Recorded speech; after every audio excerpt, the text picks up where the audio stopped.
Bismillahirrahmanirrahim. Innal hamdalillah nahmaduhu wa nasta'inuhu wa nastaghfiruhu wa nastahdi wa na'udzu billahi min shururi anfusina wa min sayyiati a'malina.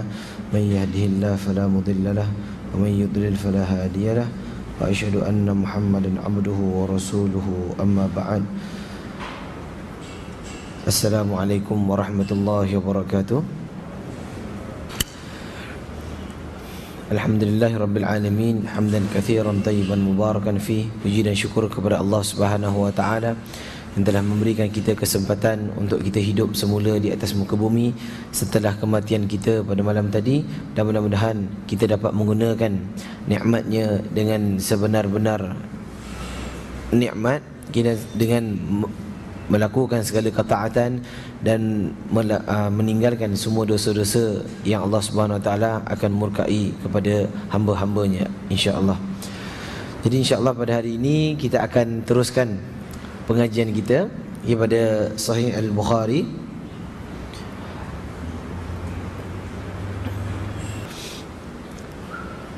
Okay, bismillah. Tajuknya adalah orang yang menuangkan air dengan tangan kanan ke tangan kiri ketika mandi. Orang yang tuangkan air dengan tangan kanan ke tangan kiri ketika mandi. Kita an Quraib bin Maula Ibn Abbas an Ibn Abbas an Maimunah binti Al-Haris qalat wada'tu li Rasulillah sallallahu alaihi wasallam ghuslan wa satartuhu fasabba ala yadihi faghasalaha marratan أو مرتين. قال سليمان لا أدري أذكر الثالثة أم لا.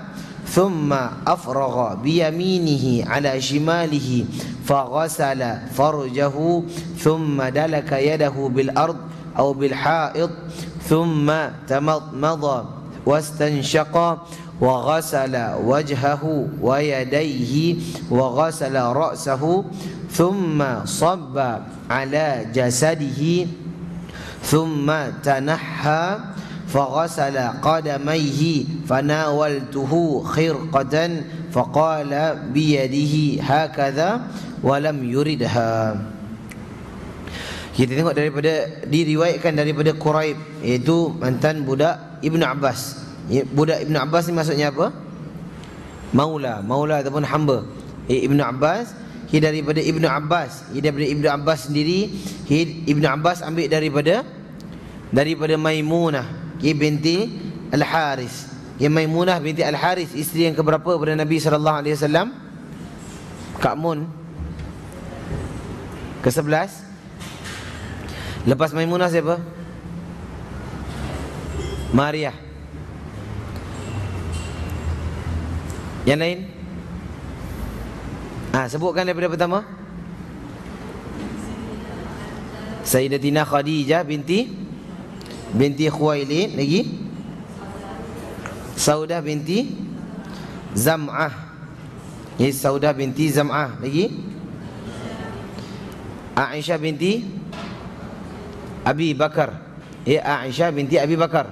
Seterusnya Hafsah. Dia tak Hafsah. Itu Hafsah Senin. Ni Hafsah binti Umar. Tadi adanya anak Abu Bakar, betul? Lepas tu adanya kahwinnya dengan anak Umar. Seterusnya Zainab binti Khuzaimah. Zainab binti Khuzaimah. Seterusnya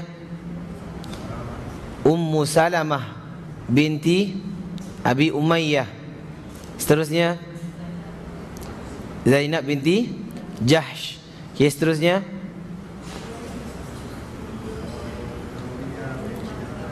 Ummu Haris. Ummu Habibah. Ummu Habibah. Seterusnya Juwairiyah. Seterusnya Safiyah. Seterusnya Maimunah.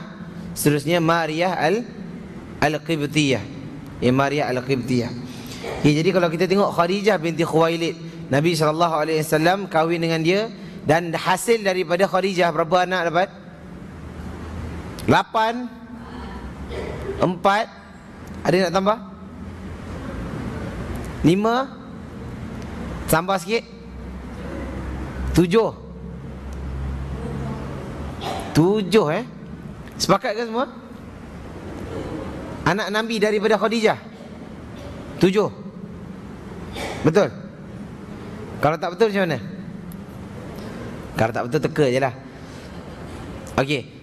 Jadi antara banyak-banyak isteri Nabi, siapa yang dapat melahirkan anak?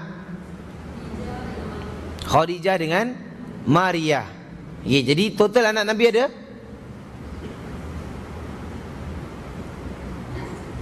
Anak kita ada berapa? Okay, total anak Nabi ada 7. Dan 7 itu terbahagi antara Maria dengan Khadijah. Jadi daripada Khadijah sendiri, tulis kat situ Khadijah sendiri ada 6. Maria 1. Khadijah ada 6, Maria 1. Siapa yang 6? Yang pertama, anak sulung Nabi siapa? Qasim. Ingat tak? Bukan Kasim. Qasim. Qasim kedua. Ni anak Nabi ni, subhanallah, maulud Nabi ni. Kedua siapa? Ruqayyah. Kedua Abdullah.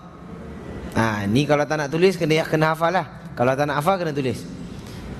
Qasim, lepas tu Abdullah. Lepas tu Zainab. Zainab, isteri Nabi ada 2 Zainab. Satu Zainab binti Khuzaimah, satu Zainab binti Jahash. Anak Nabi sekali lagi adanya Zainab binti anak Nabi Zainab binti apa? Pak Mat. Zainab binti Muhammad sallallahu alaihi wasallam. Tu yang keberapa tu? Yang ketiga. Lepas Zainab Fatimah. Fatimah binti Muhammad. Fatimah. Jangan sebut Fatimah. Orang kita panggil Fatimah, ya Fatimah. Dia Fatimah, ya Fatimah. Seterusnya. Fatimah kahwin dengan siapa? Sayyidina Ali bin Abi Talib. Tu Fatimah kahwin dengan Sayyidina Ali. Dapat cucu berapa? Siapa cakap 2? Yang tahu 2. Yang tak tahu tu mana pergi? Kesian dia, cucu juga. Jadi itu Fatimah anak yang keempat. Yang kelima, Fatimah kalau kahwin dengan Ali, yang lagi 2 ni kahwin dengan siapa? Osman. Osman digelar sebagai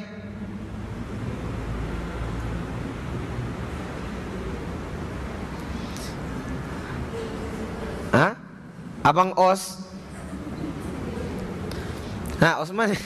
Orang Melayu dia suka panggil gelaran-gelaran. Zunnurain. Ingat tak? Orang tak ingat ni, berapa lama dah tak belajar. Zunnurain, iaitu yang memiliki dua apa? Nurain. Yang memiliki 2 cahaya. Nur kan cahaya. Jadi Zunnurain pemilik 2 cahaya, iaitulah siapa? Tahu Sayyidina Osman, dia kahwin dengan? Tahu anak Rasulullah siapa yang 2 tu? Kak Gaya. Ruqayyah. Sebut? Ruqayyah. Bukan Ruqyah. Orang Melayu sebut Ruqyah lah, Kak Gaya lah. Ruqayyah. Lagi satu? Ummi Kalsum. Ummu Kalsum. Ummu Kalsum. Jadi itu 6 anak daripada Khadijah. Khadijah anak dia ada 6. Turun lagi satu daripada Maria Al-Qibtiyah. Itu anak, siapa nama dia?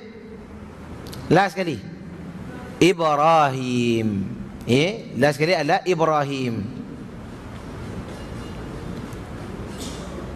Lalu turun pula dekat. Lepas tu antara ramai-ramai anak tu, siapa yang hidup? Ada 7 anak. Betul tak? Ada 7 anak. Ada berapa lelaki? 3 lelaki, 4 perempuan. 3 lelaki, 4 perempuan. Siapa yang hidup, siapa yang meninggal? Yang hidup perempuan 4.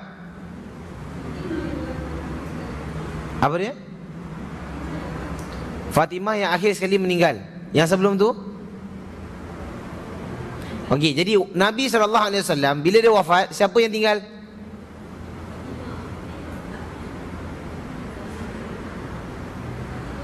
Fatimah. Zainab dah meninggal? Ruqayyah, Ummi Kalsum dah. Kerana itu waktu Nabi SAW dah kahwinkan Ruqayyah, Ruqayyah meninggal, kahwinkan dengan Ummi Kalsum, Nabi cakap seandainya aku ada anak lagi satu, aku akan bagi Osman juga. Subhanallah. Ni Osman ni Nabi SAW pilih menjadi orang yang dia kahwinkan anak baginda SAW dengan Osman. Okey. Jadi apabila yang dah meninggal Nabi SAW, yang tinggal adalah Fatimah. Nah, jadi Fatimah yang kahwin dengan Ali radhiyallahu anhu barulah dapatnya cucu. Cucunya pula siapa? Hasan, Husain. Lagi Hasan, Husain, 2 baru. Ada lagi 3.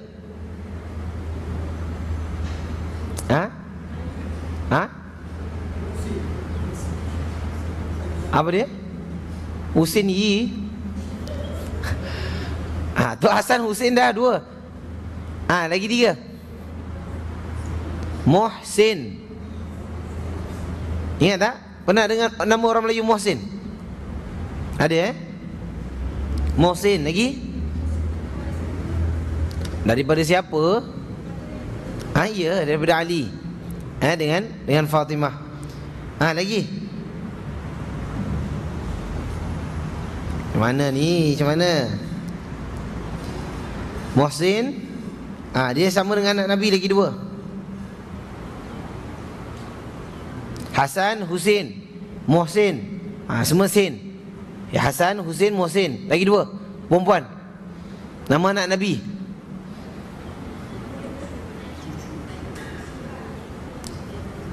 Sama nama dia macam nama anak Nabi.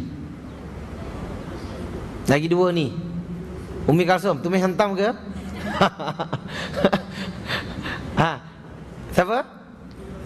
Ummi Kalsum dengan Zainab. Ummi Kalsum dengan Zainab. Okey, itu keluarga besar Nabi. Bawah Hasan dengan Husain ada banyak. Ni kalau kita biasa dengar cucu Hasan Husain je, lagi 3 tak dengar. Tak apa, saya sebutkan je.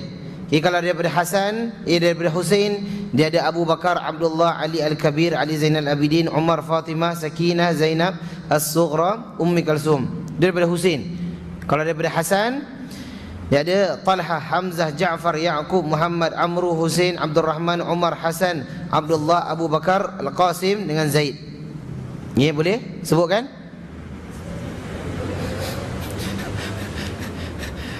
Belum Belum boleh InsyaAllah. Okey, jadi kerana itu kita tengok bahawa keturunan-keturunan Nabi SAW yang paling patut kita ketahui. Kenapa kita nak kena tahu tentang isteri-isteri Nabi? Itu dipanggil Ummahatul Mu'minin. Kalau kita panggil salah satu Nabi, salah satu isteri Nabi, kita panggil Ummul Mu'minin. Betul tak? Ibu bagi orang-orang mukmin. Tapi kalau ramai-ramai, apa namanya? Ummahatul Mu'minin. Ummahatul Mu'minin, di mana apabila Nabi SAW wafat, semua bekas-bekas isteri dia tidak boleh dikahwini ataupun tidak boleh berkahwin lagi selepas baginda alaihi salatu wassalam. Nabi SAW kahwin banyak kahwin banyak. Apa sebab dia? Sebab maslahah agamanya. Maslahah agamanya. Nabi SAW, dan kerana kita dah katakan dulu, Nabi kahwin banyak bukan kerana itu adat bagi semua orang, tidak, tapi itu adat bagi para anbiya. Para anbiya kahwin banyak itu normal. Jadi untuk Nabi, dia nak kahwin banyak itu tak jadi satu masalah baginya. Dan Nabi SAW kahwin banyak. Orang kata Nabi SAW kuat apa? Kuat berjima'. Tapi itu adalah salah. Kerana kita tengok selepas Nabi SAW kahwin dengan Khadijah, siapa dia kahwin lepas tu? Saudah. Bukan Saudah. Saudah. Matikan kat waw tu. Siapa sebut? Saudah binti Zam'ah. Zam'ah mati kat mim. Jadi Nabi SAW kahwin dengan Saudah. Itu pada usia Saudah tu dah meningkat. Itu pasal Saudah ni dia katakan apa? Wahai Rasulullah, aku dah tak ada keinginan dengan lelaki dah. Pasal umur aku dah meningkat. Lalu aku hadiahkan hari aku kepada Aisyah. Nampak tak? Cuma aku harap aku nak mati menjadi matinya seorang isteri Nabi, dan nak menjumpa nanti pada engkau pada hari akhirat sebagai seorang isteri Nabi. Itu antara buktinya Nabi SAW bukan kahwin kerana syahwat. Itu Nabi SAW kahwin dengan Saudah yang jauh lebih tua daripada baginda alaihi salatu wassalam. Lepas tu Nabi SAW kahwin dengan Aisyah. Kalau Nabi SAW nak kahwin dengan Aisyah kerana syahwat, mesti Nabi dah tunggu Aisyah besar. Betul tak? Nabi kahwin dengan Aisyah umur dia berapa?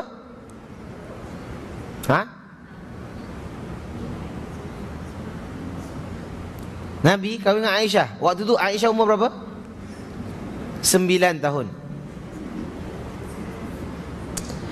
Okey. 9 tahun bila di Madinah. Jadi kalau 6 tahun waktu tu nikahnya Nabi SAW, kerana Aisyah mengatakan qalat fi nafsiha tazawwajani Nabi SAW wa ana bintu 6 sinin wa bana bi wa ana bintu 9 sinin. Aku dinikahi pada 6 tahun, dan dia bersama dengan aku pada 9 tahun. Jadi itu Nabi SAW kahwin dengan Aisyah. Lepas tu Nabi SAW kahwin dengan siapa? Dengan Hafsah. Dengan Hafsah. Kenapa Nabi SAW kahwin dengan Hafsah? Kerana mati sakit, syahid. Suami dia mati syahid, betul? Suami Hafsah itu mati syahid. Waktu peperangan apa?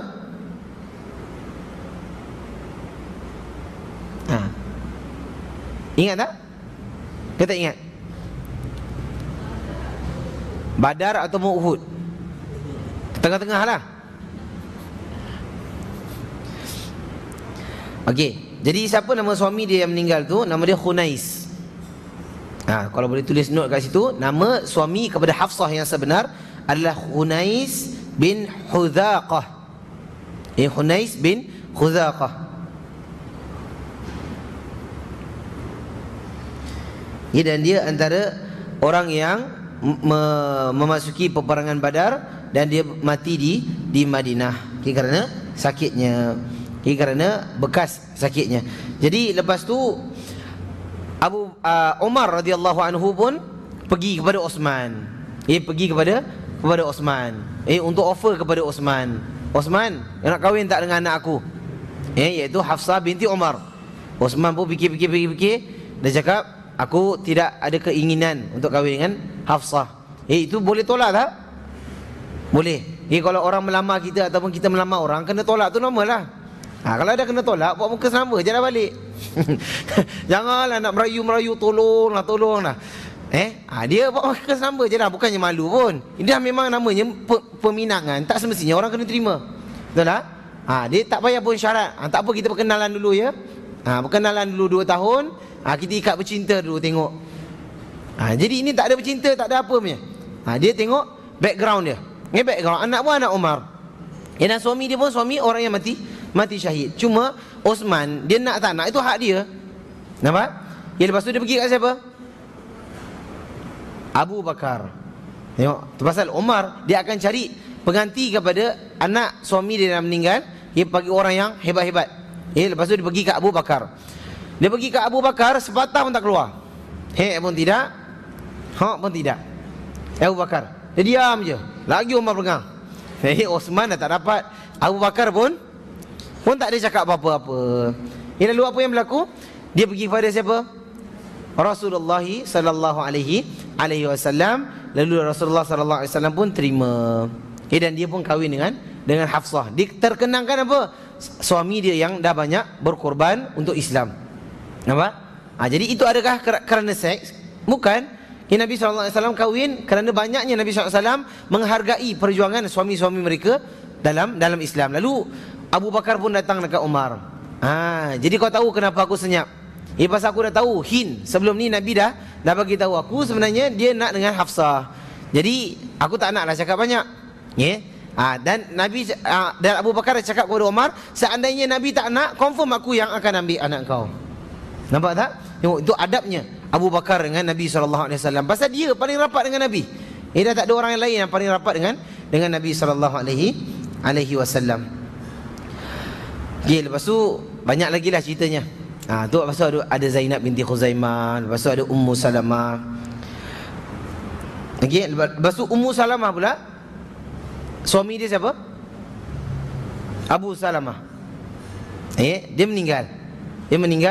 Lepas tu Nabi SAW, dia teringat Nabi SAW doa, ajarkan kepada doa orang yang ditimpa musibah.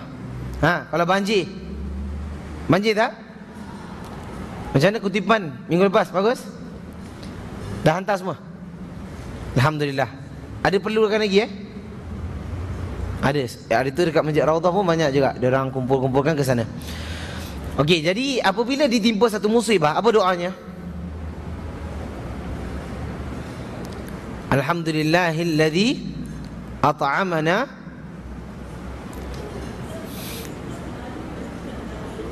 Itu doa apa? Doa lepas makan.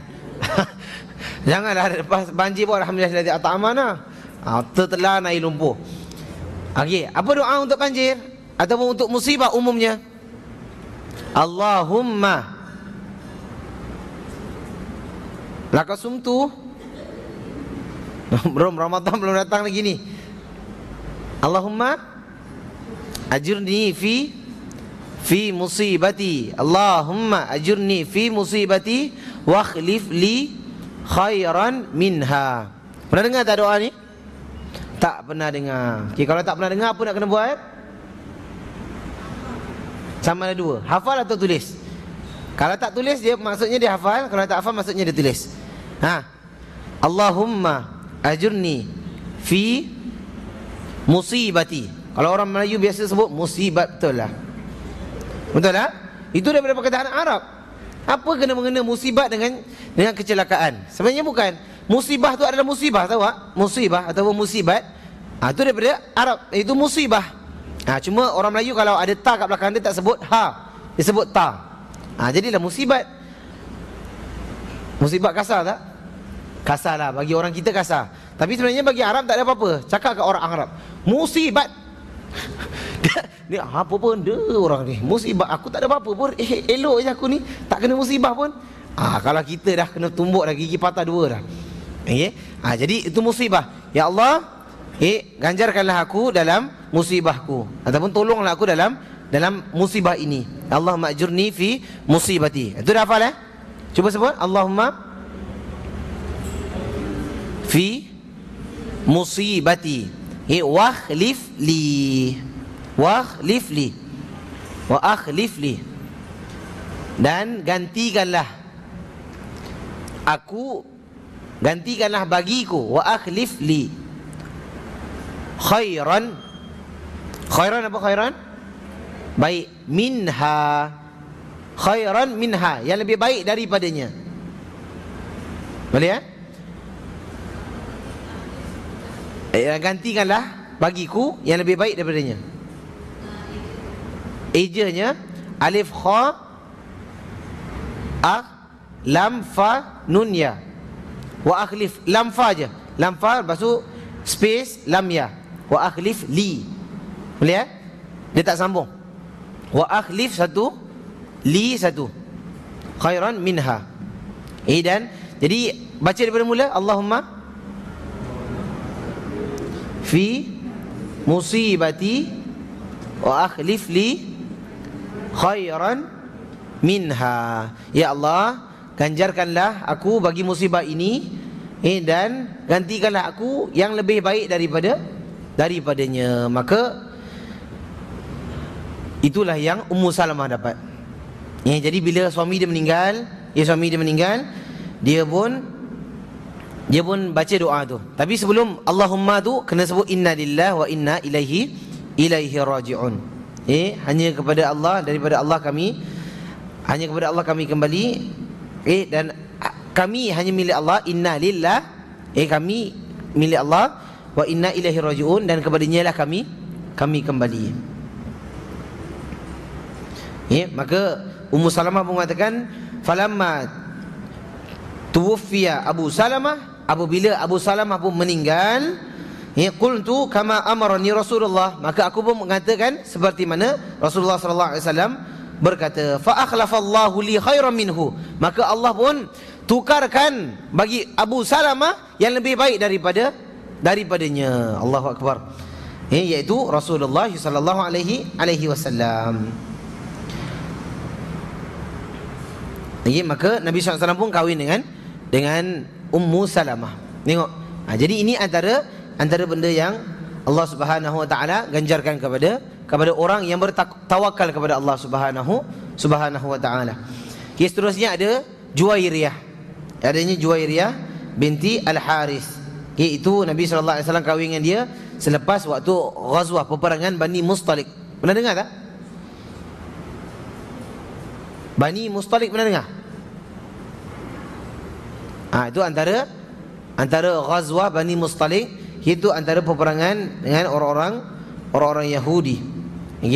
Lepas tu Nabi sallallahu alaihi wasallam bebaskannya, dan Nabi sallallahu alaihi wasallam menikahinya. Begitu juga dengan Zainab binti Jahsh.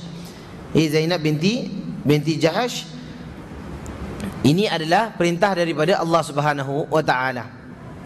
Zainab binti Jahsh dia kahwin kerana perintah Allah Azza wa Jalla. Kerana apa? Sebenarnya Zainab binti Jahsh dia kahwin dengan siapa mula-mula? Zaid bin Haris. Zaid bin Harisah.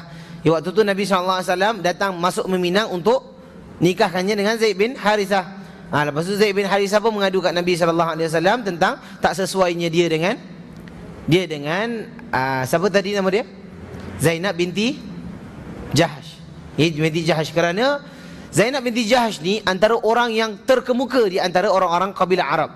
Lalu Zaid bin Harisah ni ada seorang budak, ada seorang hamba yang telah dibebaskan. Jadi tak sama pangkatnya.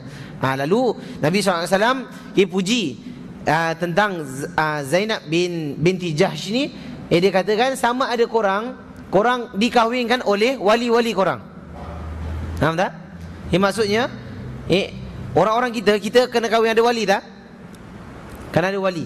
Bapa dan sebagainya yang mengkahwinkannya. Zawwajakunna ahalikunna, iaitu orang-orang perempuan kahwin dengan adanya walinya, persetujuan walinya. Boleh tak?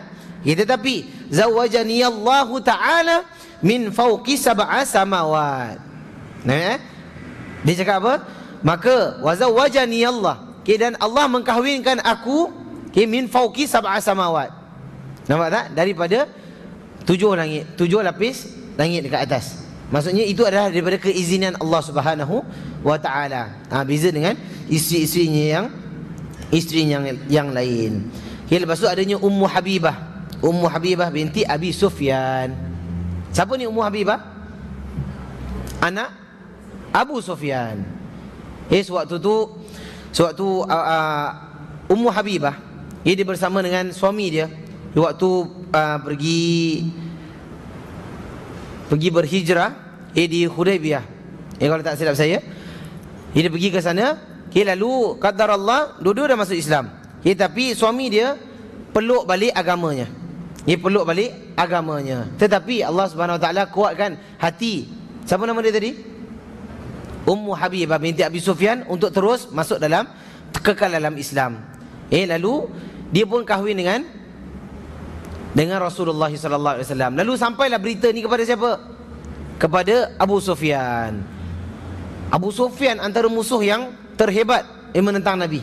Tapi bila dia dengar tentang Nabi kahwin dengan Ummu Habibah, maka Abu Sufyan paling gembira. Pasal dia terasa aman, dia terasa hebat, dia terasa anak dia secure dah. Kerana yang kahwin tu siapa? Nabi.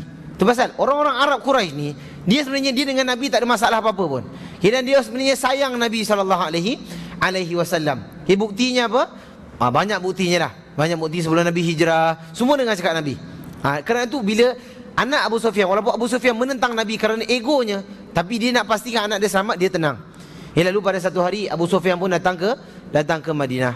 Dia datang ke Madinah, dan ditakdirkan dia berjumpa dengan anaknya.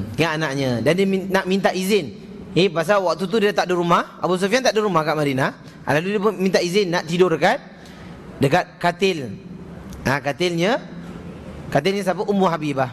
Lalu Ummu Habibah mengatakan, sama ada engkau, walaupun dia bapa kepada Ummu Habibah, sama ada ini adalah katil Rasulullah dan kau adalah musuh Rasulullah. Allahu Akbar. Tergamak ke kita nak cakap bapa macam tu? Tak tergamak. Tapi kerana apa dia boleh cakap macam tu? Kerana kuatnya iman dia, kerana Rasulullah sallallahu alaihi wasallam. Dan selepas dia kahwin, hak siapa? Hak Rasulullah. Nampak tak?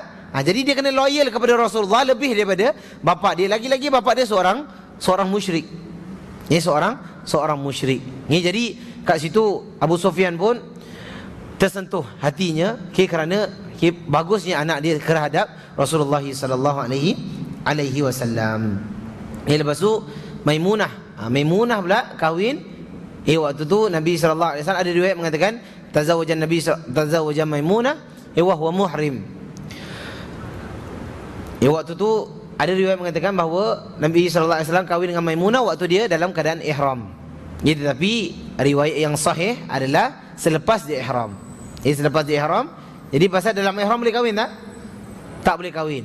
Khitbah tunang pun tak boleh, apatah lagi kahwin.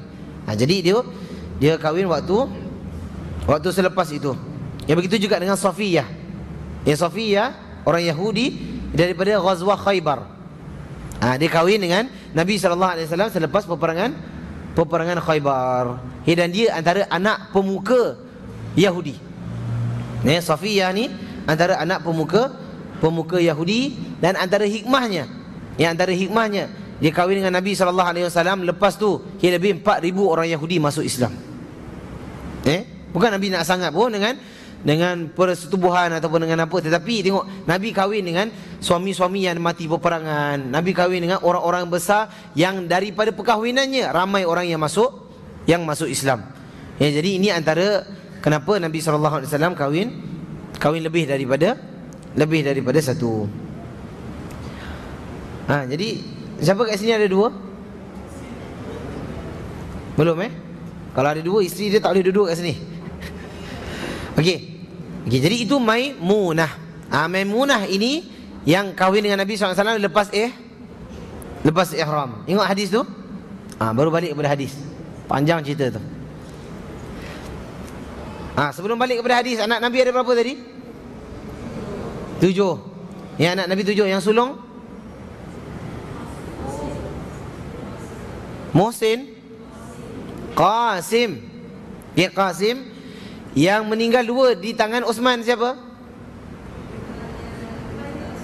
Ruqayyah dengan Ummu Kalsum. Yang kahwin dengan Ali siapa?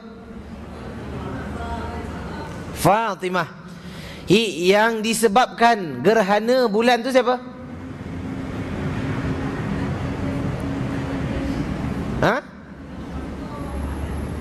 Rasulullah wafat gerhana bulan. Anak dia kenapa? Meninggal.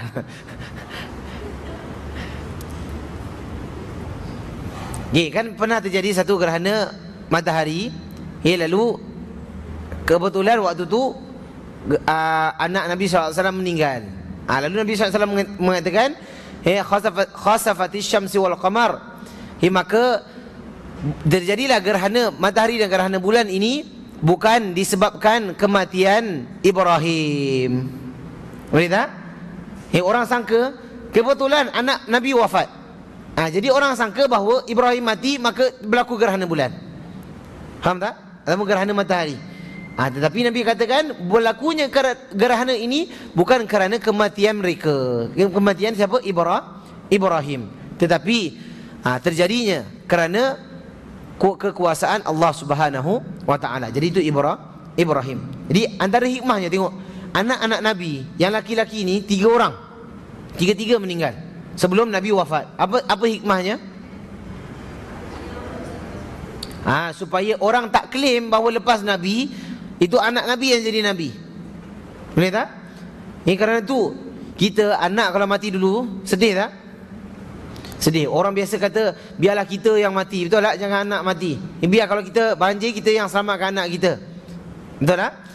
Jadi itu situasi dia. Biarlah kita, pasal kita dah hidup, kita dah berkahwin, dah ada anak, biarlah anak kita yang teruskan kehidupan. Tapi kalau anak kita meninggal dulu, kesedihan dia yang teramat sangat tu tak dapat nak dibayangkan. Kan tu Nabi SAW ketika anak-anak baginda SAW meninggal, Nabi SAW mengalirkan air mata beliau SAW. Jadi itu menangis waktu orang meninggal, boleh tak?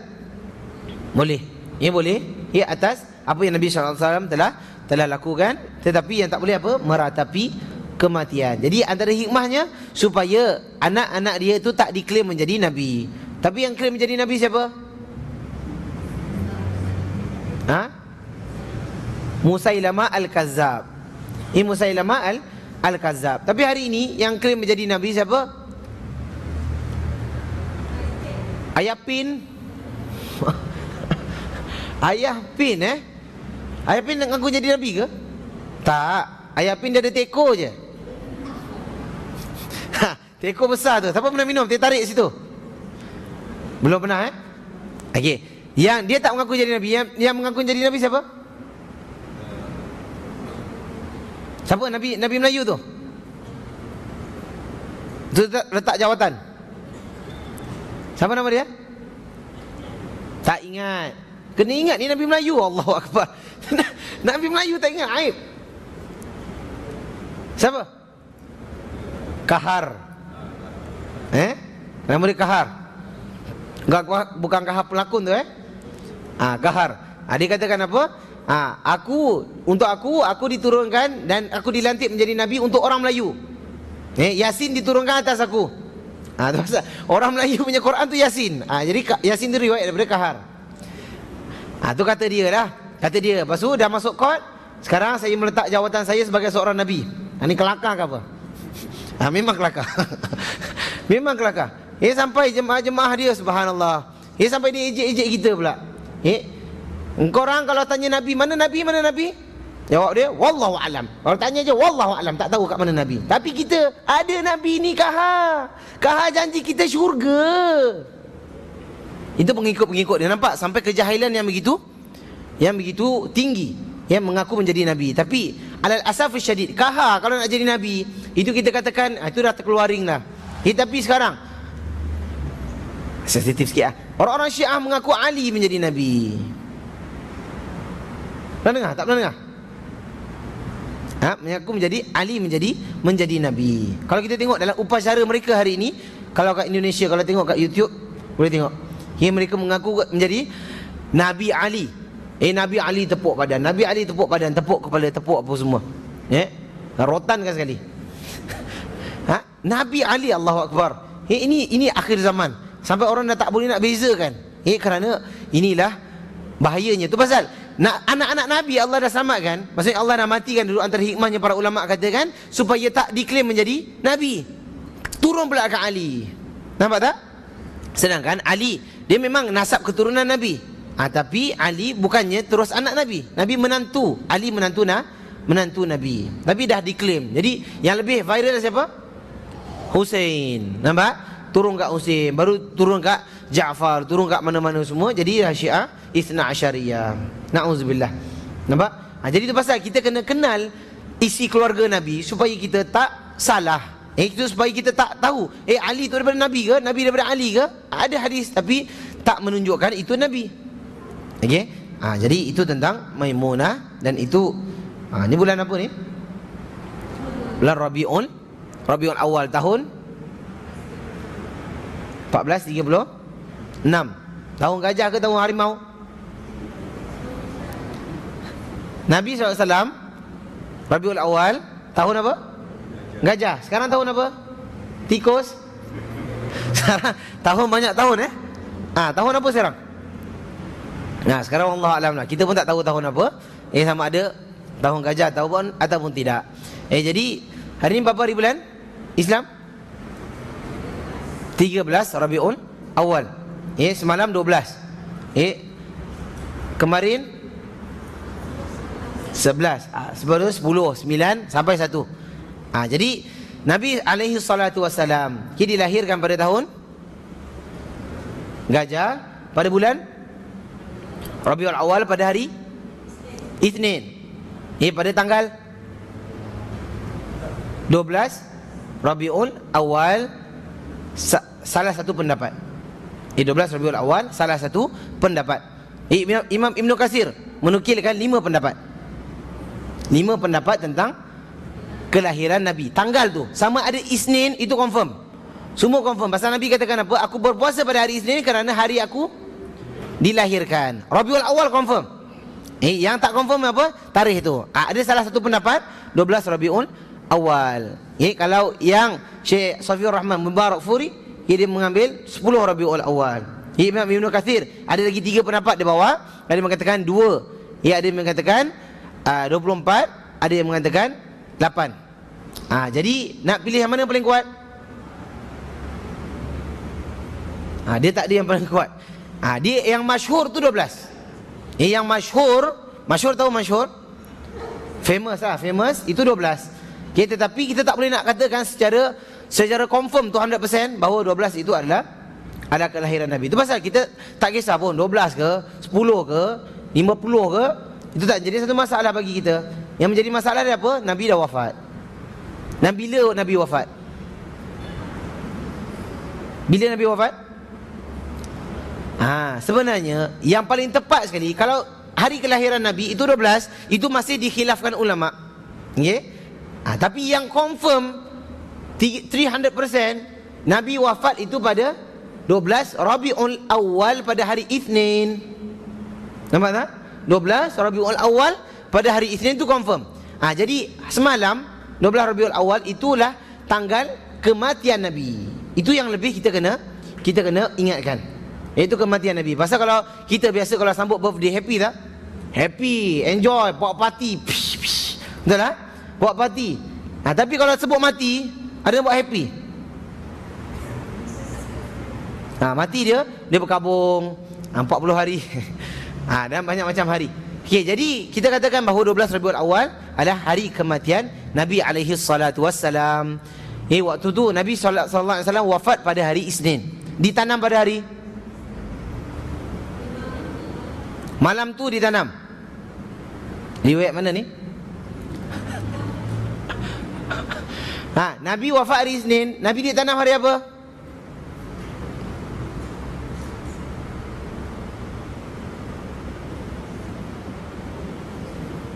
Okey, kalau kita mati, contoh saya mati sekarang, bila nak tanam? Sekarang juga? Mandi dah dulu, tak kesian. Tak bagi can langsung. Bagilah can, bagilah saya mandi dulu. Maksudnya mandilah kurang-kurang lah lepas zuhur lah. Lepas zuhur, ataupun kurang-kurang kalau lambat sikit nak kena surat-surat tu lepas asar lah. Tapi Nabi SAW, ini fakta fakta, Nabi SAW mati pada hari Isnin dan ditanam pada hari Rabu. Tulislah Nabi wafat hari Isnin. Tak tulis pun tak apa, ni confirm tahu. Jadi dia selang 3 hari. Maksudnya hari Isnin 1, hari Selasa 1, hari Rabu. Tu dikira 3 hari 2 malam. Dah masuk hotel pula 3 hari 2 malam. Okey, jadi ditanam pada hari Rabu. Kenapa Nabi ditanam hari Rabu? Bukankah Nabi sallallahu alaihi wasallam pernah bersabda, "Asri'u bil janazah." Betul tak? Nabi katakan, "Bercepatkanlah pengkebumian." Kenapa ditanam 3 hari? Nak cari pengganti khalifah. Siapa yang suruh?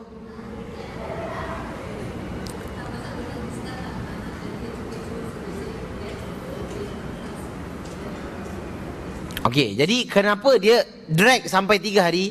Kerana para ulama bahaskan ada 3 sebab. Ni kena tulis. Pasal sebab ni bukan kita boleh buat-buat. Sebab yang pertama, kerana para sahabat radhiyallahu alaihim ajma'in berbeza pendapat dalam 2 masalah. Para sahabat radhiyallahu alaihim ajma'in berbeza pendapat dalam 2 masalah. Masalah yang pertama, di mana nak tanamnya Nabi alaihi salatu wassalam. Di mana nak tanam Nabi. Jadi bila nak tanam Nabi, para sahabat ada 2 tempat yang agung kat Madinah. Tempat apa tu? yang untuk ditanam orang. Apa tu dua tempat yang agung? Ha? Baqi'. Betul tak? Perkuburan Baqi'. Lagi satu.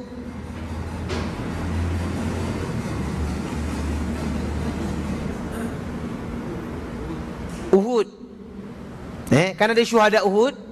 Syuhada Uhud ada siapa? Sayyidina Hamzah. Ada dua tempat yang agung untuk ditanam. Satu dekat Baqi', satu dekat Uhud. Pasal Uhud tu pakcik Nabi yang subhanallah perjuangan dia sampai ke hari ini kita ingat. Jadi para sahabat khilaf kat mana nak tanam ni. Jadi itu antara sebabnya kenapa didragkan. Sampailah Abu Bakar datang. Abu Bakar pun mengatakan, aku pernah dengar Nabi SAW bersabda, tidak ada dimatikan seorang Nabi. Mamin nabiin, kalau dia mati, takkan dia ditanam kecuali tempat mana dia mati. Jadi itu antara sebab. Yang kedua, sebab apa dilambatkan? Antara sebabnya para ulama bahaskan kerana waktu itu para sahabat berbeza pendapat bagaimana nak mandikan Nabi SAW. Apa masalah nak beza pendapatnya nak mandi? Kerana para sahabat yang lain, seandainya kita mandi, pernah mandikan jenazah tak? Pernah? Pernah Tak pernah mandi jenazah? Pernah? Kalau kita mandikan jenazah buat apa? Apa dia? Spray air, buka baju. Kalau kita biasa mandikan jenazah, kita akan buka bajunya. Betul tak? Buka baju, kita tutup aurat. Betul tak orang lelaki? Nanti kan tukang mandi tu, ini aurat tak boleh tengok. Dan dia akan bersihkan aurat tapi bahagian di bawah kain lah. Tapi ini Rasulullah. Adakah Rasulullah kita nak buka bajunya? Lalu Aisyah radhiyallahu anha pun ada di situ. Lalu Aisyah radhiyallahu anha pun meriwayatkan bahawa ketika itu tiba-tiba para sahabat yang nak mandikan Nabi tiba-tiba tertidur. Lalu apa yang berlaku? Lalu seorang yang tak dikenali datang dan dia pun katakan, mandikanlah Nabi dengan pakaian-pakaiannya sekali. Lalu para sahabat pun bangun, mandikan Rasulullah sallallahu alaihi wasallam. Setelah itu dikafankan dengan 3 helai kain kafan. 3 helai kain kafan. 3 helai. Dan kain itu dinamakan kain apa? Kain apa nama kain kafan Nabi itu? Kain ihram. Ada orang sekarang trend orang kalau nak meninggal, dia akan balut dengan kain ihram. Pasal apa saya tak tahulah. Tapi Nabi SAW punya kain tu nama dia kain kursuf. Nama dia kain kursuf, dia buat daripada Yaman. Kain cotton kursuf. Dia buat daripada Yaman. Itu 3 helai kain kafan. Lepas tu dah balut. Dah balut Nabi SAW letak pacai tak? Nabi kena letak pacai tak? Tak letak pacai. Jenazah kita letak pacai tak? Letak pacai. Apa tujuan pacai? Buat garden. La ilaha illallah. Antara orang katalah tujuan pacai untuk wangi dan sebagainya. Itu kalau wangi-wangilah. Jangan tujuan lain sudah. Jadi Nabi SAW itu khilaf yang kedua. Itu sebab yang pertama. Ada perbezaan pendapat. Seterusnya antara yang kedua, sebab kedua kenapa Nabi didragkan sampai 3 hari? Kerana orang datang untuk solat secara sendiri. Furada. Orang datang untuk solat secara sendiri. Kalau kita mati nanti, orang solatkan kita secara apa? Secara berjamaah, betul tak? Imam tengok mana kepala, mana pusat. Tengoklah mana lelaki, mana perempuan. Kita angkat takbir, semua angkat takbir belakang, terus hantar masuk rumah dia. Masuk kubur. Lalu ni Nabi SAW, Nabi pesan kepada para sahabat, seandainya aku mati nanti, hendaklah kamu dan semua para sahabat datang secara furada. Furada maksudnya apa? Secara sendiri-sendiri. Seorang masuk keluar, masuk solat, habis solat keluar. Para sahabat ramai tak? Ramai. Yang pergi haji je ramai. Betul tak? Jadi semua para sahabat solat. Yang laki-laki dulu. Dah habis laki-laki, barulah anak-anak kecil. Ibnu Abbas, Ibnu Umar, Ibnu yang lainnya. Lepas tu dah baru semua wanita pula. Wanita ramai lagi. Tu yang panjang waktunya. Panjang waktunya. Barulah itu sebab yang kedua. Kerana nak disolatkan secara sendirian. Yang ketiga, para ulama bahaskan kenapa didragkan sampai 3 hari. Kerana itu tadi, nak memilih khalifah dulu. Nak memilih khalifah, kerana khalifah adalah orang yang paling penting. Betul tak? Kalau kita satu hari tanpa presiden, tanpa prime minister, rosak tak? Rosak. Orang boleh curi, tak boleh claim pun. Betul tak? Pasal waktu tu memang dalam keadaan tak ada pemerintah. Kalau kita tengok negara darurat, kedai kena curi, betul tak? Museum, kalau kat Mesir dulu, museum, replika yang dah berapa puluh ribu tahun punya, kena curi pun tak ada masalah pun. Pasal apa? Dengan dalam keadaan darurat. Jadi itu antara 3 sebab para ulama bahaskan waktu kematian Nabi SAW. Nabi wafat pada hari Isnin dan ditanam pada hari Rabu. Jadi ditanam pada hari Rabu. Jadi itulah 12 Rabiul Awal. Baru betul 12 Rabiul Awal, tarikh kewafatan baginda alaihi salatu wassalam. Jadi bulan Rabiul Awal, kita ingat tentang kematian Nabi SAW. Ada masalah ke? Tak ada masalah lah. Ingat Nabi mati, bulan lain pun kita ingat. Cuma memang dah kebetulan lalu bulan ni, kita ingatkan tentang kematian Nabi. Itu tak menunjukkan bahawa kita ingat Nabi waktu ni je. Kita ingat Nabi pada setiap bulan. Betul tak? Bulan purnama, bulan sabit pun kita ingat tentang baginda alaihi salatu wassalam. Apa buktinya? Buktinya kita buka figure Rasulullah. Kita start figure Rasulullah ni bila? Bulan Rabiul Awal ke? Tidak. Betul tak? Kita start sebelum Ramadan lagi dulu. Itu jadi buktinya cinta Nabi ni tak boleh berbelah bagi. Tak boleh masuk bulan Rabiul Awal je kita ingat. Habis Rabiul Awal habis, hilang. Jadi kita kena sampai mati. Karena itu Nabi SAW mengatakan, bersabda, la yu'minu ahadukum hatta akuna ahabba ilaihi. Tidak akan beriman, sempurna iman seorang kamu itu sehingga dia mencintai aku lebih daripada orang lain. Jadi tak dikhususkan pada waktu-waktu yang tertentu, tapi insya-Allah kita sentiasa cinta kepada Nabi SAW. Ni tak masuk hadis ni.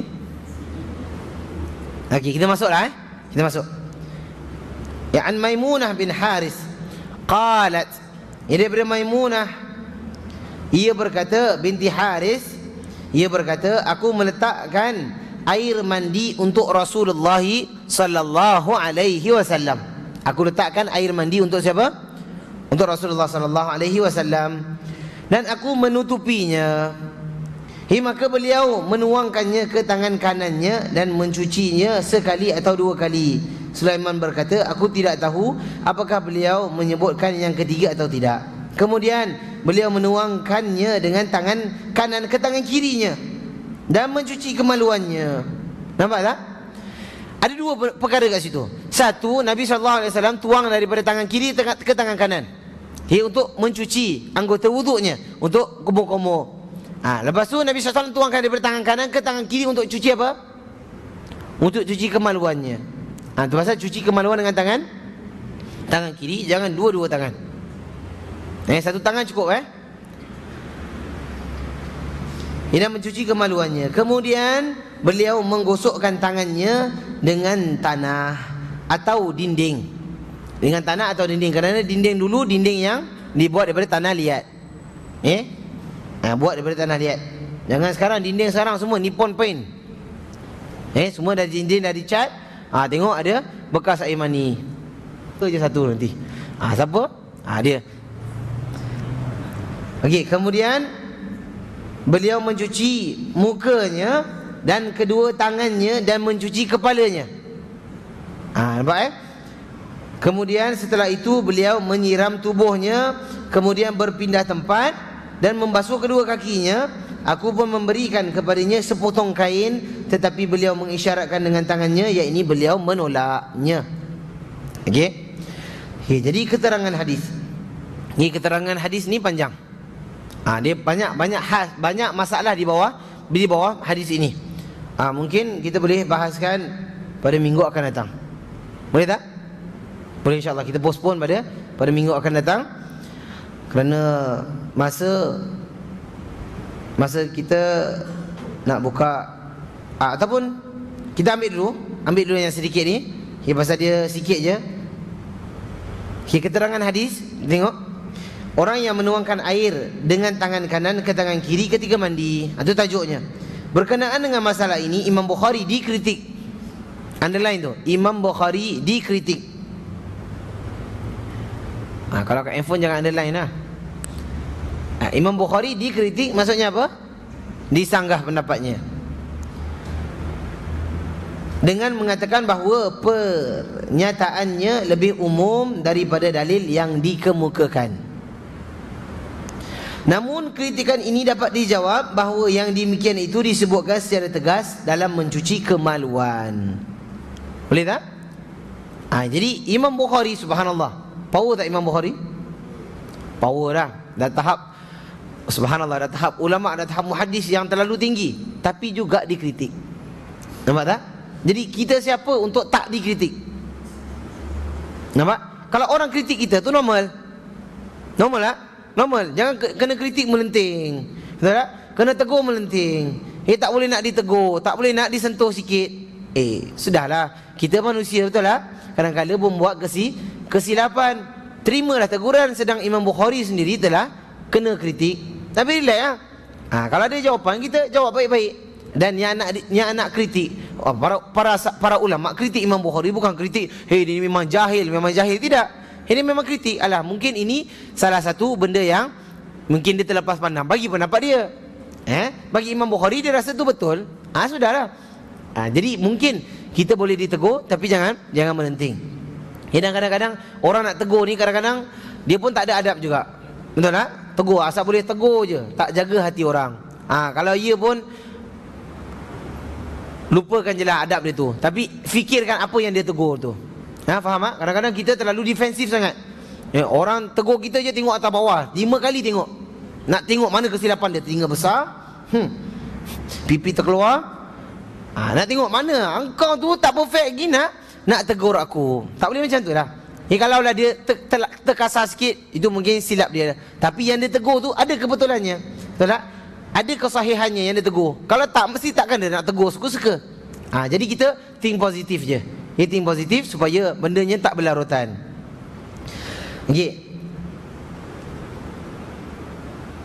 Seperti yang telah dijelaskan, dan yang seperti ini terjadi apabila orang itu menciduk air dari bejana, seperti dikatakan oleh Al-Khattabi. Jadi yang dimaksudkan oleh Imam Bukhari adalah mencuci kemaluan, khas meletakkan tangan kanan ke tangan kiri untuk cuci kemaluan. Lalu Al-Khattabi berkata, kalau tempatnya sempit seperti botol tempat minyak wangi. Pernah tengok minyak wangi? Pernah tengok? Botol dia. Botol mana? Bukan minyak wangi spray tu. Minyak wangi atar. Orang kalau pergi Madinah bawa balik atar. Betul tak?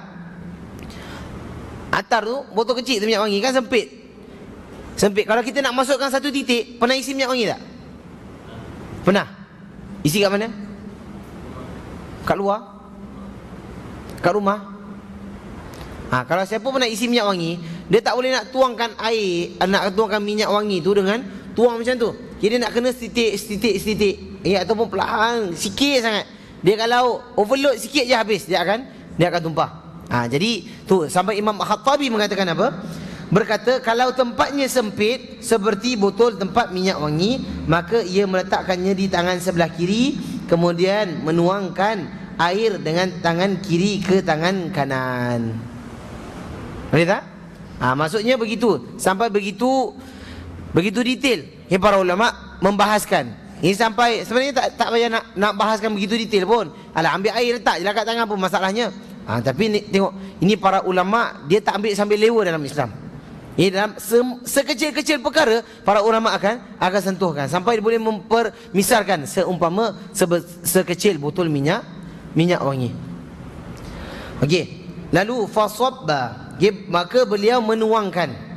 Maksudnya ketika beliau hendak mandi, maka beliau membuka tutup kepalanya dan mengambil air, kemudian menuangkan ke tangannya. Demikian yang dikatakan oleh Karmani.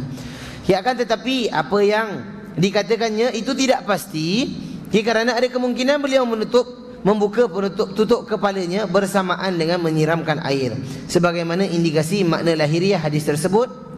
Demikian juga dengan membuka tutup kepala, mungkin saja hal itu dilakukan sebelum menyiramkan air ke badan.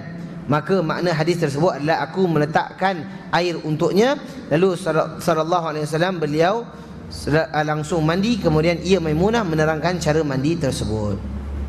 Ya Allah taala alam. Jadi ini antara detailnya, ya, antara dakiknya, ya, bahasa Arab, ya, antara diqqah, ya, antara detail halusnya para ulama membahaskan tentang hadis-hadis Nabi. Dia tak ambil sambil lewa. Okay, wallahu alam. Jadi minggu depan insya-Allah kita akan tengok masuk kepada orang yang menggawili isteri kemudian mengulanginya, dan orang yang mendatangi isteri-isterinya dengan sekali mandi. Okay?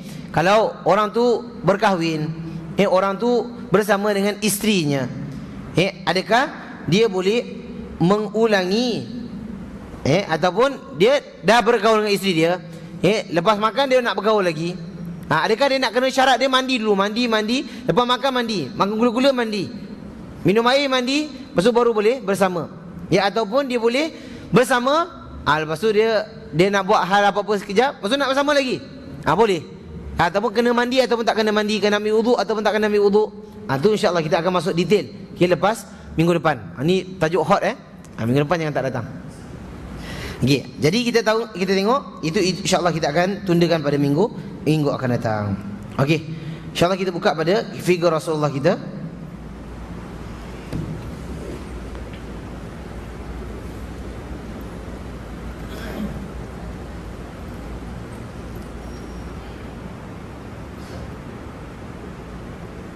Okey, kita masuk kepada hadis 60 belum masuk lagi bab tu Okey, babu ma jaa fi na'li Rasulillah sallallahu alaihi wasallam. Ini bab ma jaa fi na'li Rasulillah sallallahu alaihi wasallam. Ini maksudnya apa? Bab ke-10 tentang sandal Rasulullah sallallahu alaihi wasallam.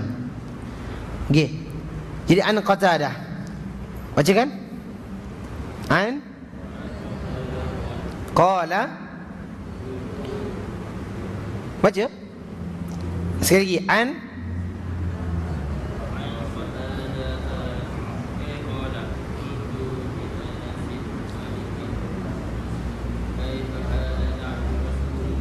sallallahu alaihi wasallam qala lahuma qibalan. An Qatadah qala qultu li Anas Malikin kaifa kana na'li Rasulillah sallallahu alaihi wasallam qala lahuma qibalan. Aku bertanya daripada Qatadah, ia berkata aku bertanya kepada Anas bin Malik. Aku bertanya kepada Anas bin Malik. Anas bin Malik ni siapa?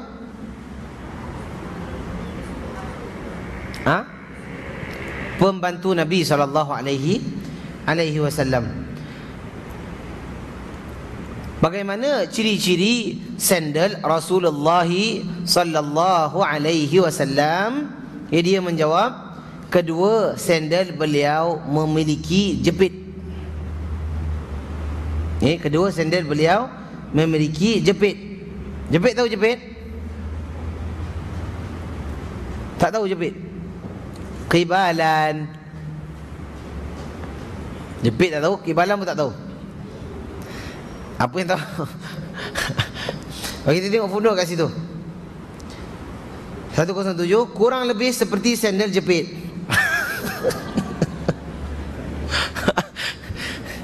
Dia buat kelakar Dia buat kelakar. Okey. Maksudnya apa? Dia macam sandal Jepun lah. Sandal Jepun pernah tengok? Slipper Jepun. Sandal. Orang tak panggil sandal Jepun Orang panggil slipper Jepun. Slipper Jepun bukan terompah dia sandal lah, sandal. Pasal nama dia sandal. Okey, ada dua penyepit. Maksudnya dua tempat bertemu. Itu nanti kita akan masuk detail lepas ni. Ada yang satu jepit, ada yang dua jepit. Kita panggil jepit je sekarang. Okey, itu tentang sandal Rasulullah. Jadi itu menunjukkan bahawa Nabi SAW pada zamannya dia ada dua pakaian. Dua pakaian untuk kakinya. Apa dia? Khuf dengan na'al. Cuba sebut.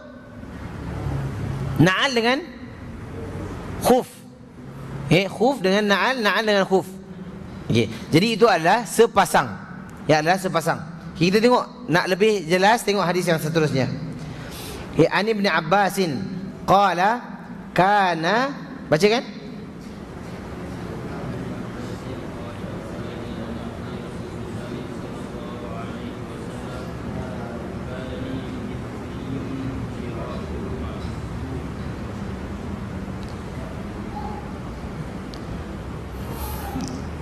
An Ibn Abbasin qala kana lina'li Rasulillahi sallallahu alaihi wasallam qibalan.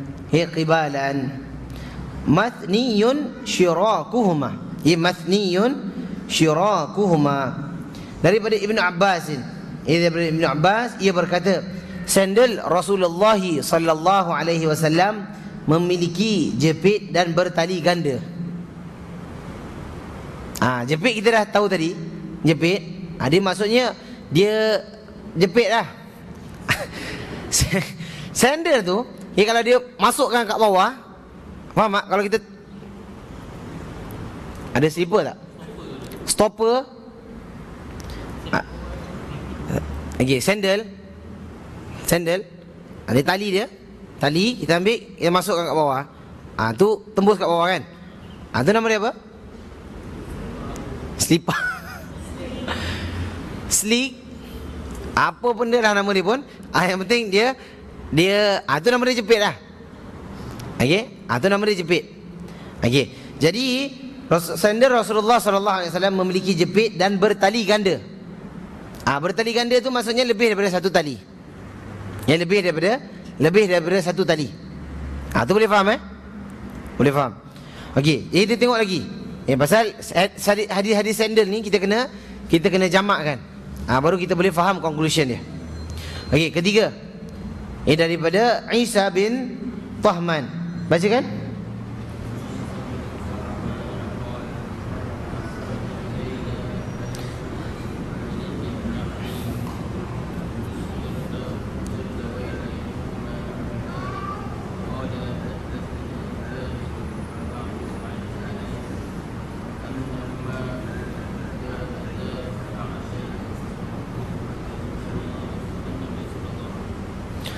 Sallallahu alaihi wasallam.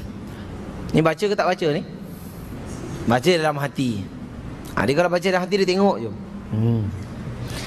Kita tengok hadis nombor 62. Isa bin Tahmana qala akhraja ilaina Anas bin Malik na'laini jardawaini. Cuba sebut. Jardawaini lahuma qibalan. Qala haddathani Thabit ba'du an Anas annahuma kanata na'layin Nabi sallallahu alaihi wasallam. Daripada Isa ibn Tahman, ia berkata, Anas bin Malik memperlihatkan kepada kami sepasang sandal tak berbulu. Sandal tak berbulu yang memiliki sepasang penjepit. Penjepit tu apa maksudnya? Maksudnya itulah. Isa bin Tahman berkata, kemudian setelah itu Sabit memberitahuku cerita dari Anas bahawa sepasang sandal itu adalah milik siapa? Sepasang sandal Nabi sallallahu alaihi wasallam. Maksudnya kalau ada penjepit, dan itu yang Anas pakai itu adalah sandal Rasulullah. Adalah sandal Rasulullah sallallahu alaihi wasallam. Kalau sekarang kita tengok, ada, kalau biasa kita tengok ada stiker-stiker sekarang banyak tentang sandal Nabi. Betul tak? Stiker letak kat air botol. Betul tak? Stiker letak kat kereta, semua tentang sandal baginda alaihi salatu wassalam. Jadi itu antara salah satu sifatnya. Tapi sandal tu kita pakai kat mana? Kat kaki. Sandal pakai kat kaki. Jangan buat bookmark pula. Bookmark letak kat dalam Quran. Jadi sandal itu tempatnya di kaki. Dan para sahabat, lepas Nabi SAW wafat, itu dia orang sambung pakai sandal Nabi SAW. Okey, itu daripada Anas. Okey, seterusnya daripada 63 kita tengok hadis 63.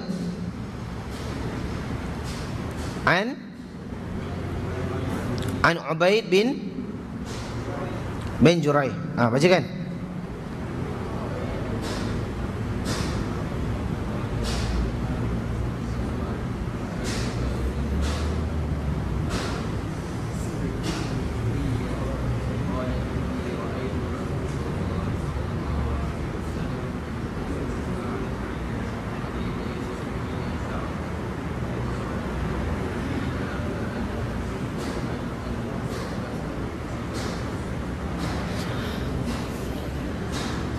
Amin.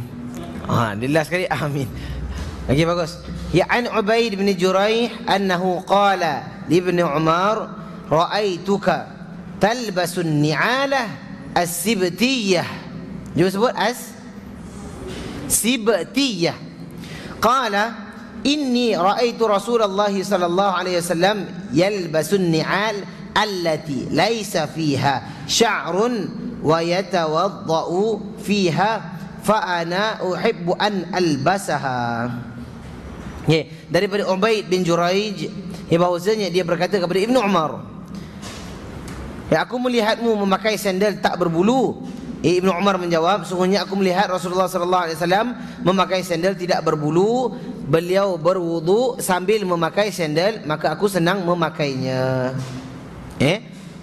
Ada disebutkan situ memakai sandal. Memakai sandal. Jadi Nabi SAW, kalau kita tahu sifat dia tadi, sifat sandal Nabi bukan macam khuf. Khuf Nabi SAW ada tertutup atasnya. Sampai ke mana? Sampai ke buku lali. Itu namanya khuf. Tapi kalau sandal itu selipar. Selipar yang ada dua tali. Dua tali yang bercabang. Dua tali yang bercabang. Jadi di situ Nabi SAW kalau ambil wudu, dalam riwayat yang sahih, dia pakai dengan sandalnya sekali. Tapi kena air tak? Kena air. Bukan dia sapu atas sandal. Itu pasal sapu dia tak ada atas sandal. Dia sapu atas khuf. Faham tak? Dia bab jangan kita pakai selipar Jepun pun sapu. Sapu. Tu jangan. Tu maksudnya itu kena cuci kaki. Tapi seandainya dia pakai sandal, kalau dia yakin boleh terkena semuanya, itu tak jadi satu masalah.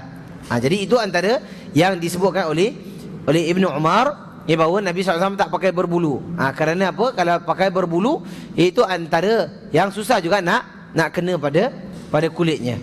Jadi tapi tak bermaksud kita punya sandal semua nak kena tukar. Sandal macam Rasulullah.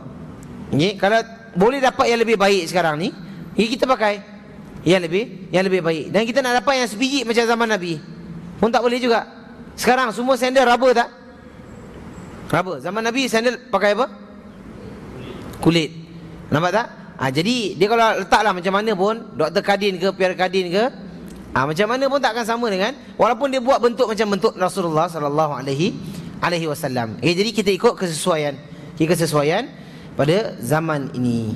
Cuma itu tentang sifat Rasulullah. Jadi kalau dalam mimpi datang, kalau tengok ada orang yang pakai sandal, tapi pakai sandal Dr. Kadin, itu bukan Nabi dah.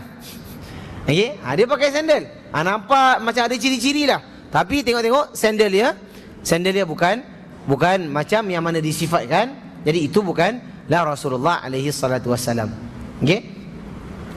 Jadi kita ambil yang last. Yang lain kita sambung minggu depan. An Abi Hurairah qala kana li na'li Rasulillah sallallahu alaihi wasallam qibalan. Sandal daripada Abu Hurairah radhiyallahu anhu, ia berkata sandal Rasulullah sallallahu alaihi wasallam memiliki sepasang penjepit. Qibalan iaitu dua tali. Dua, yang maksudnya qibalan itu dua cabang. Penjepit itu dua cabang. Jadi tahulah dua cabang macam mana. Nanti insya-Allah nanti minggu depan saya akan bawakan gambar. Ini gambar yang mirip lah, yang mirip. Allah alam sama ada dikatakan ini yang sahih daripada Nabi atau tidak. Tapi ciri-ciri itu ada. Nanti kita akan buat projektor. Tak ada lah projektor, saya tak bawa lah. Cuma nanti daripada handphone ni boleh share-share lah, tengok. Ataupun nanti kita post dekat grup Duha An-Naim. Itu antara ciri-ciri sandal Rasulullah sallallahu alaihi wasallam. Okey, jadi ada apa-apa soalan?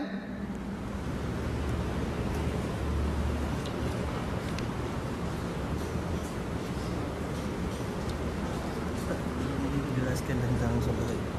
Oh, terima kasih. Okey, bagus. Ini dah zaman berkubur dah lama dah ni. Dulu kita pernah bahaskan tentang salat gaib. Betul tak? Boleh tak buat solat gaib ataupun tak boleh solat gaib. Betul? Okey, jadi solat gaib ni para ulama membahaskan dan kenapa Nabi SAW lakukan pada siapa? Raja Kashmir Habsyah. Siapa nama dia? An-Najashi. Betul tak? Raja Najashi. Jadi waktu tu Najashi wafat pada tahun ke?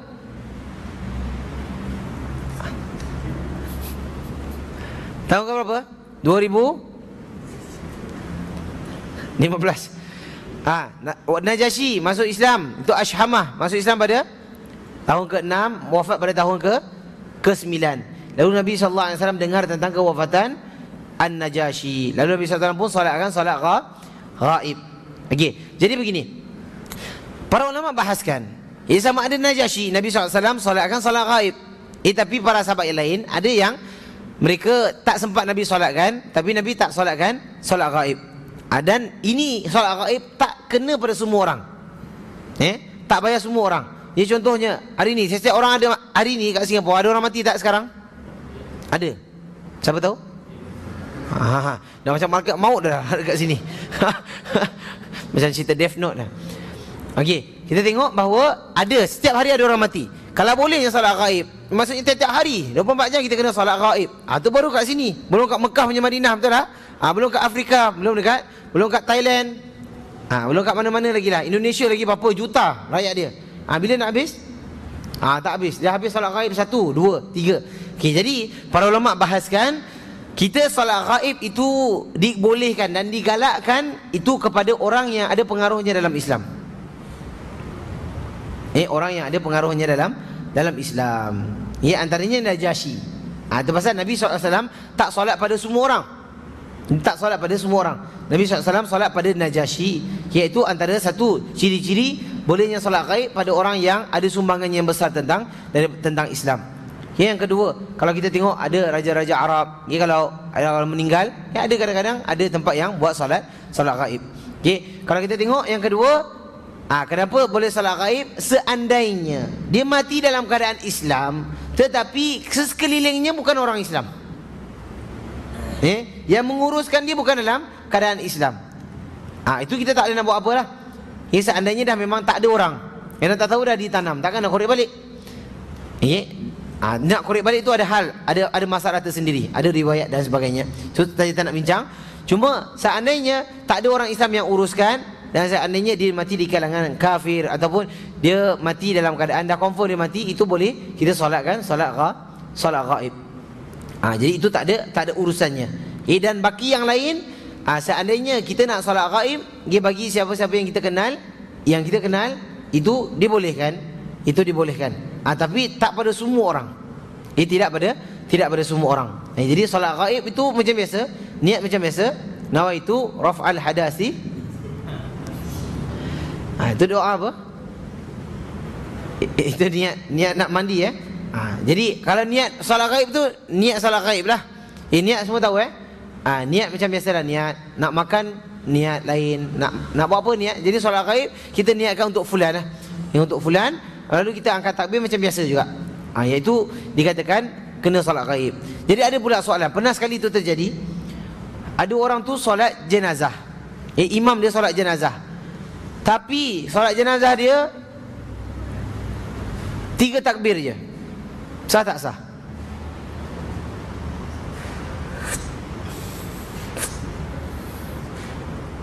Solat jenazah berapa takbir? 4 takbir. Ada riwayat mengatakan 5 takbir. Kadang-kadang Nabi buat 4, kadang-kadang Nabi buat 5. 11? 9. Mungkin ada riwayat. Allah, saya tak pasti. Tapi yang saya tahu ada 4, ada 5. Tapi kalau 3, sah atau tak sah? So dia orang dah solat, dah 3. Lepas tu dah ditanam. Sekarang orang-orang tadi nak pergi balik tak kat kubur? Solat kat atas kubur ke tidak? Tak, sekarang ni solat dia sah tak? Sah. Pasal apa sah? Cukup syarat? Tak cukup takbir tu. Terlupa tak apalah. Sujud sahwi. Jangan sujud sahwi. Saya ambil sayur sahwi nanti kena. Dia begini. Kalau solat janazah, apa hukumnya? Fardu kifayah. Dia fardu kifayah. Kalau seorang buat, yang lain tak payah buat. Tapi kebetulan waktu tu ada orang makmum dia tahu dah 3, tapi makmum dia sambung lagi 1. Jadi walaupun seorang je yang buat, dah cukup. Yang lain tak payah ulang. Faham tak? Tapi kalau semua tak buat, makmum pun dia 2 kali 5 juga. 2 kali 5 apa? Allahu Akbar. Okey, lalu tu nak kena solat sekali lagi. Nak solat sekali lagi. Itu pasal solatnya belum tak valid. Boleh tak? Jadi itu pasal dalam solat kita nak kena tahu apa rukun dia, apa syarat dia, supaya kita tak asal boleh je kalau tertinggal dan sebagainya. Jadi solat gaib begitu caranya. Kalau bagusnya, dan kenapa Nabi SAW solat kepada Najasyi, kepada orang yang sumbangan dia yang besar kepada Islam, dan seandainya kita saudara mara kita yang kita jauh tahu dan sebagainya, dibolehkan. Dan begitu juga dengan orang yang tidak tahu status dia ataupun bagaimana dia mati dalam keadaan tidak bukan di kalangan orang Islam. Wallahu taala a'lam. Dan mudah-mudahan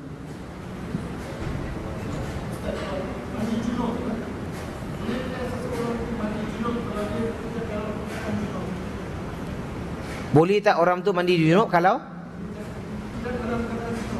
tak mandi, kalau belum berjunub lah. Maksudnya dia mandi biasa tapi dia nak mandi junub.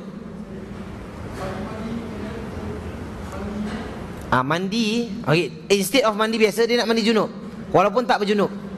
Ni advance ni. Ni advance ni. First time dengar soalan macam ni. Good. Okay, jadi jawapan dia, Allah alam, Allah Taala alam. Nak katakan boleh, dia tetap mandilah. Mandi tu tetap mandi. Cuma dia tak ada sebab untuk dia mandi junub. Dan dia, kalau dia mandi junub pun, itu tak bermaksud dia dah suci selepas dia berjunub. Faham tak? Jadi walaupun dia mandi junub, tapi itu dikira mandi biasa. Pasal dia tak berjunub. Kerana junub ni khas untuk orang yang berjunub. Okey, jadi boleh, maksudnya mandi je lah.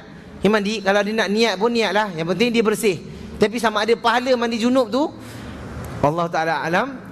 Setahu saya Allah alam, yang saya tahu tak adalah. Dia tak dapat pahala mandi junub kerana dia macam kita solat. Kita solat tapi tak ambil wuduk, saja je nak solat. Contohnya, kerana kita tak ada wuduk. Jadi solat dia tu macam tak ada apa-apa lah. Itu pasal saya katakan, dia mandi juga. Dia dapat mandilah, tapi dia tak adalah menaikkan hadas dia ataupun dia menjadikan satu benda yang lebih baru dan sebagainya. Sama ada dia nak mandi sunat Jum'ah ataupun ada mandi sunat ihram, itu lain kes dia. Jadi tapi apa pun, mandi itu satu kemestian lah. Satu kemestian. Tapi tengok keadaan juga. Kalau dulu kalau kat Madinah, kalau musim sejuk, orang tak mandi tiap-tiap hari. Orang tak mandi tiap-tiap hari. Itu pasal kalau orang kita kalau pergi sana, kalau musim sejuk tiap-tiap hari nak mandi. Tu yang dia kalau mandi tiap-tiap hari, dia akan jadi gatal. Dia akan jadi kering, dia akan jadi lagi-lagi air kat sana tak macam air kat sini dan sebagainya. Itu pasal orang kat sana dia mandi P. Ramlee je tiap-tiap hari. Orang kat sana lah, bukan kat sini. Jadi dia gosok gigi sikit-sikit. Yang penting bersih lah, insya-Allah. Yang penting bersih. Kayu sugi ada lagi? Dah tak ada Dah tak ada, kesian ramai hari ni. Alhamdulillah, tak apa. Sugi tak ada ke tak jadi masalah. InsyaAllah kalau tak ada, kita bawa lagi minggu depan. Dan mudah-mudahan Allah Subhanahu Wa Taala memberkati kita di atas usaha kita yang sedikit ini untuk kita bertaqarrub ila Allah, untuk kita mendekatkan diri kita kepada Allah Subhanahu Wa Taala, untuk kita banyakkan selawat kita kepada junjungan besar kita alaihi salatu wassalam. Kita mengenangkan matinya Nabi sallallahu alaihi wasallam adalah satu kehilangan besar bagi umat Islam. Kerana itu kita tengok bila Nabi sallallahu alaihi wasallam wafat, apa yang berlaku? Orang yang baik-baik bayar zakat, tak nak bayar zakat. Nampak tak? Tu pasal Islam ni makin lama makin menurun kerana matinya para ulama. Nampak tak? Mula-mula mati Nabi, adanya orang-orang yang tak nak bayar zakat. Lepas tu matinya sahabat, dah claim ada pula benda yang lain. Ada pula benda orang yang bergantung kepada qadar saja. Takdir saja, ikut takdir saja. Lepas tu datang pula fahaman-fahaman lain sampai hari ini. Dah, kalau kita nak kira fahaman-fahaman tu, banyak sangat yang menyimpang. Kerana itu matinya para ulama ia akan menyebabkan hilangnya ilmu sikit demi sedikit, mungkin sikit, tapi kejahilan tu makin menaik. Betul tak? Makin menaik, makin menaik. Kerana itu kita takkan ditanya, nanti pada yaumul qiyamah kita takkan ditanya, kenapa kau menyelisih orang? Faham tak? Pada yaumul qiyamah, kalau Allah tanya depan kita, ditanya depan Allah, kenapa kau tak buat begitu? Kerana orang lain buat, bukan. Tapi Allah akan tanya, kenapa kau tak buat begitu sedangkan Nabi buat macam ni? Faham tak? Itu menunjukkan bahawa kita tak payah ikut orang lain.